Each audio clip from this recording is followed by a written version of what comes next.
నాన్నగారు ఎప్పుడు ఆయన జీవితాలు ఎప్పుడు రుణశేషం శత్రుశేషం అలాగే అగ్నిశేషం అంటారు, ఉంచకూడదంటారు. అంతేకాకుండా ఆయన మెడ్రాస్లో పెరిగి ఒక నటుడిగా ఎదిగాడు ఆయన.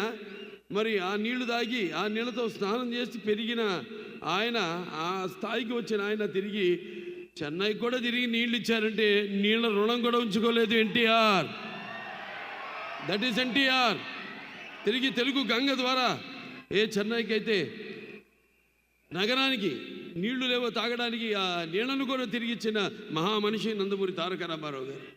అంటే ముందుగా నాకు ధన్యమైన జన్మనిచ్చి నన్ను మీ అందరి గుండెల్లో ఆయన ప్రతిరూపంగా నిలిపినందుకు దైవాంశ సంభూతుడు. అలాగే నాకు ఆయన కేవలం ఒక తండ్రిగానే కాకుండా నా గురువు, దైవం, ఆయన కారణ జన్ముడు, ఆయన విశ్వవిఖ్యాత నట సార్వభౌమ నటరత్న, తెలుగుదేశం పార్టీ వ్యవస్థాపకులు, అలాగే